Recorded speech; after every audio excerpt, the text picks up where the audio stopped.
আজকের গল্পটা বলছি তাদের জন্য যারা ভালোবেসেও হারিয়ে ফেলে, আবার কারো কাছে ফিরে আসে ছোট ছোট মুহূর্তে। আমার চ্যানেল আলোর পথের পরশে তুমি আজ যে গল্পটা শুনবে, হয়তো মনে হবে এ তো তোমার নিজের জীবনের কথাই। স্ত্রী জানালার পাশে বসে আছেন, শীতের সন্ধে। শীতটা এবার একটু বেশি পড়েছে, তবে বাইরে থেকে নয়, ভেতর থেকে। বিয়ের ৭ বছর পার।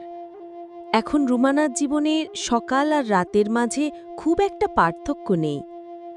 সে আর সাজে না, সে আর গল্প করে না, কারণ যার জন্য নিজেকে গুছিয়ে তুলত সে আজকাল সময় পায় না। রিয়াজ, তার স্বামী, একটা প্রাইভেট কোম্পানিতে কাজ করে। ক্লান্ত, রুক্ষ আর যেন সবসময় দূরে দূরে থাকে। একসময় তারা একসাথে ছাদে গল্প করত, হেসে খেত, বৃষ্টিতে ভিজত। আজকাল কেবল দরজার আওয়াজ হয়। রুমানা, রুটি বানাও তো।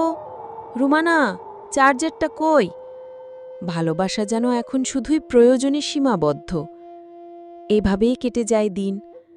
রুমানা মাঝে মাঝে ফেসবুক স্ক্রোল করে, পুরনো ছবিগুলো দেখে, তাদের বিয়ের দিনের হাসিমাখা ছবিগুলো, আর নিজের অজান্তেই চোখের কোণে জল জমে। একদিন রাতে রিয়াজ ফোনে কথা বলছিল অফিসের কারো সঙ্গে। কণ্ঠে একটু বেশি আন্তরিকতা শুনে রুমানা জিজ্ঞেস করেছিল, কে ছিল?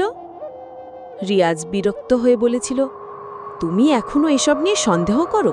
Grow up. সেই রাতে তারা এক বিছানায় থেকেও এক পৃথিবী দূরে ছিল। Watch the rest of the story by visiting the channel.